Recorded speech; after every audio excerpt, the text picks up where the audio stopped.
Всем привет! Вы на канале Моторный Лайф, канал отдыха и путешествий. В этом видео пойдет рассказ про историю киевского фуникулера.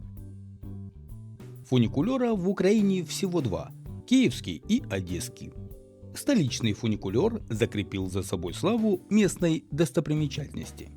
Туристы, да и сами киевляне не отказывают себе в удовольствии прокатиться по знаменитой канатной дороге, наслаждаясь комфортом и любуясь видами города.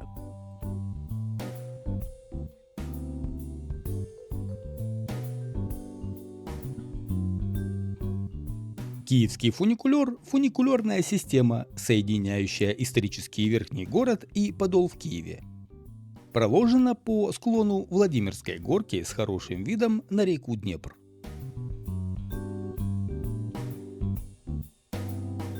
Проблема связи между верхним городом и Подолом существовала столько же, сколько стоит Киев. Сначала по круглым киевским склонам можно было подняться только с помощью обычных тропинок. Потом добавился Андреевский спуск, а еще чуть позже через Владимирский спуск начал ходить трамвай. Тем не менее, проблема быстрого и удобного подъема на Владимирскую горку продолжала существовать и в конце XIX века, когда неоднократно возникали разные идеи ее решения, в том числе и строительство специального подъемника по Андреевскому спуску, потому что трамвай не мог ходить из-за крутизны ландшафта. Положительный опыт работы запущенного в 1902 году одесского фуникулера оказал свое влияние и на Киев. И в конце концов было решено устроить отдельный механический подъем в месте, не занятом улицей, рядом с Михайловским Златоверхним монастырем. Идею построить фуникулер подал Артур Абрагамсон, инженер в квадрате. Так его называл министр путей сообщения Сергей Витте. Проект был разработан инженером Николаем Пятницким и архитектором Александром Барышниковым.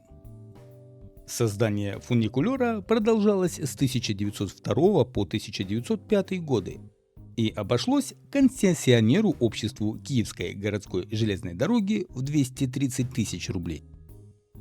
Необычная транспортная система получила официальное название «Михайловский электрический канатный подъем».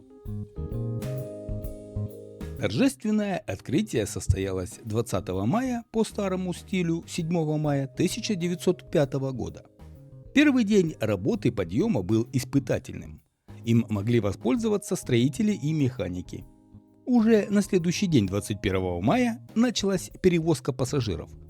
В течение 1905 года были перевезены первые 500 тысяч пассажиров. На фото классический ракурс на фуникулер образца начала 20 века. Позже этот ракурс полностью закрыли деревья. Это одно из первых изображений фуникулера. На этом фото трасса подъема и подол со стороны верхней станции. Внедренные на Михайловском подъеме инженерные решения по тем временам считались самыми современными и прогрессивными. Оборудование фуникулера и тележки вагонов были изготовлены в Швейцарии, имевшей опыт в создании канатных дорог. Вагоны имели по 2 открытых отсека и по 3 закрытых купе с сиденьями. Концевые площадки предназначались для кондукторов. Вагоны могли вместить 70 пассажиров и, как сейчас, двигались со скоростью 2 метра в секунду. Уже тогда вагоны были оборудованы аварийным тормозом на случай обрыва каната. Трасса фуникулера в те времена была почти на 40 метров короче нынешней. Нижняя станция размещалась на улице Боричев-Ток, хотя изначально ее собирались разместить на Александровской улице, ныне Петра Сагайдачного.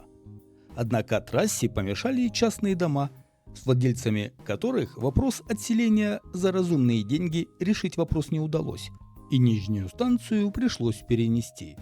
От нынешней Контрактовой площади к ней специально была проложена линия трамвая с номером маршрута номер 15. Верхнюю станцию также не обделили трамваем, и фуникулер фактически стал частью единой трамвайной системы. Причем до 30-х годов прошлого века он даже имел собственный номер маршрута. Вот на этом фото нижняя станция в своем первозданном виде. Летом 1928 года во время ремонта произошла авария. При замене каната верхний вагон сорвался вниз и столкнулся с нижним. Человеческих жертв удалось избежать, но вагоны были разрушены полностью. Новые вагоны были построены силами Киевского завода электротранспорта. Сборка вагонов производилась на месте. Тогда же было принято решение провести более капитальную реконструкцию и воплотить в жизнь изначальный проект, перенеся нижнюю станцию к улице Сагайдачного. Подъезд дома, за которым расположилась станция, оборудовали под коридор для прохода пассажиров, а для жильцов дома обустроили новый подъезд. Таким образом, трасса фуникулера была увеличена на 38 метров и приняла нынешний вид.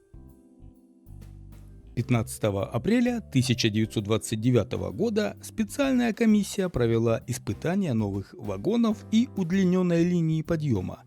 Для объективной оценки действия тормозов рельсы смазывались маслом. Несмотря на это, падающий вниз вагон автоматически затормаживался, пройдя лишь чуть более 4 метров. В отличие от старых деревянных вагонов, новые были полуметаллическими. Пассажирское движение по обновленному подъему началось 2 мая 1929 года. Спустя год он получил новое название – «Подъем имени Иванова» в честь советского государственного деятеля. В ходе первой реконструкции тяговое оборудование фуникулера осталось прежним. Работу фуникулера обеспечивали два двигателя постоянного тока мощностью каждого 65 лошадиных сил. Один из них был запасным. Непосредственно с двигателем был соединен особый ленточный тормоз, который приводился в действие либо автоматически, либо по воле механика. Этот тормоз не позволял развивать скорость выше эксплуатационной и предотвращал удар вагонов о буфера верхней и нижней станций. На этом фото вы видите поперечный разрез и план верхней станции с машинным отделением. Общая схема работы фуникулера с тех пор принципиально не изменилась. Менялось лишь оборудование.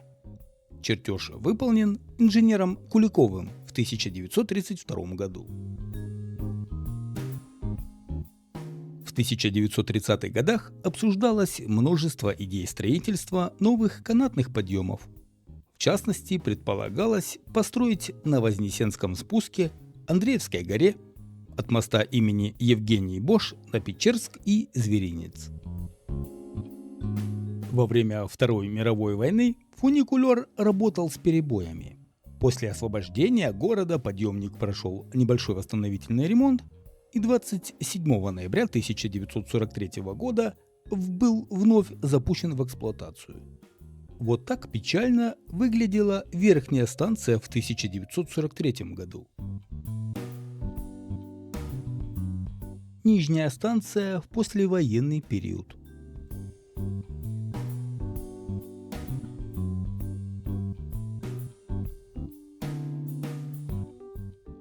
1950-е.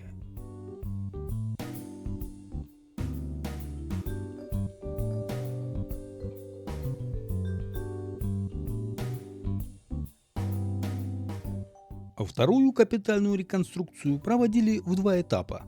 В 1956 году специалистами нынешнего Киевского завода электротранспорта под руководством Серегина были сконструированы цельнометаллические вагоны К-56 с каскадным кузовом полуобтекаемой формы, автоматическими дверями и мягкими диванами в салоне.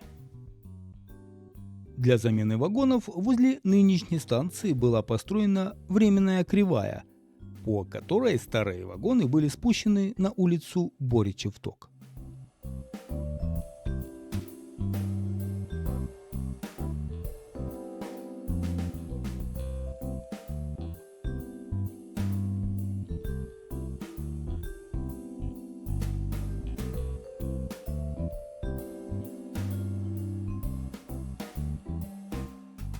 20 декабря 1958 года новые вагоны приняли на борт первых пассажиров.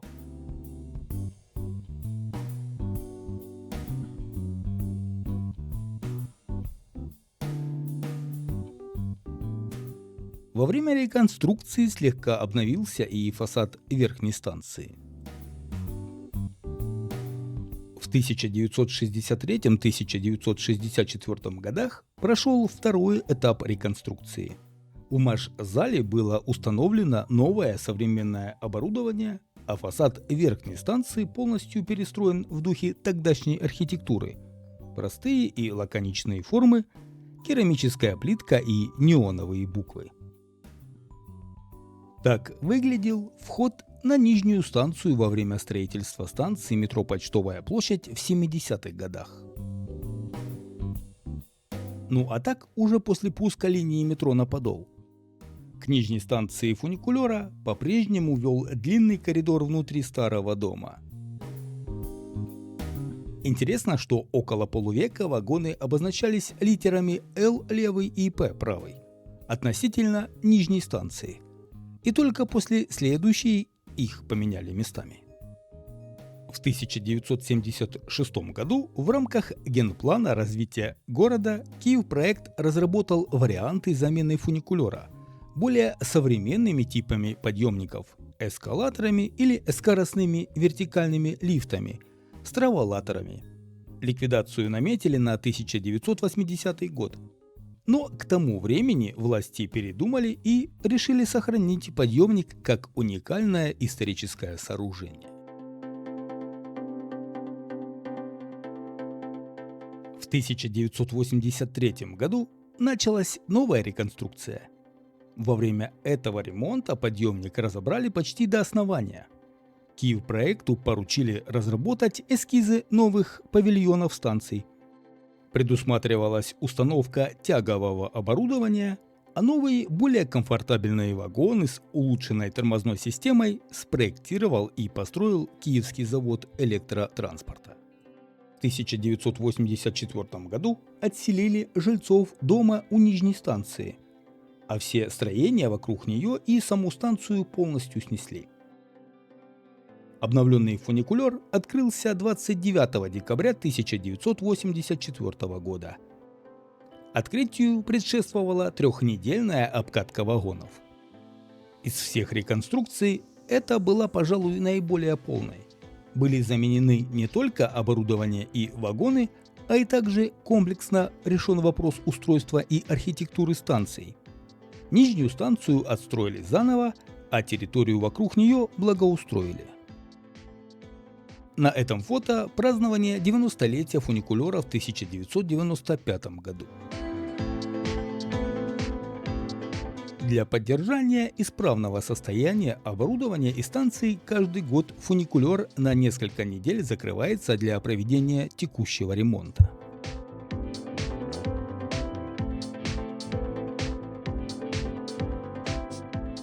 Ну а это уже вагоны после обновления в 2019 году. Во второй половине 20 века значение киевского фуникулера как транспортного средства постоянно снижалось ввиду появления альтернатив. В 1987 году тарифы на проезд всеми видами киевского городского транспорта, включая фуникулер, были унифицированы. Плата за проезд составляла 5 копеек. В апреле 1991 года тариф возрос в 3 раза. Ну а затем стоимость проезда на фуникулере постоянно росла, и сегодня в 2024 году она составляет 8 гривен. Сегодня киевский фуникулер продолжает выполнять транспортную функцию, соединяя верхний город с Подолом по кратчайшему пути. И вместе с тем являясь одной из достопримечательностей Киева. Заметная часть пассажиров пользуется им не с целью перемещения, а в качестве своеобразной экскурсии по исторической части города Киева.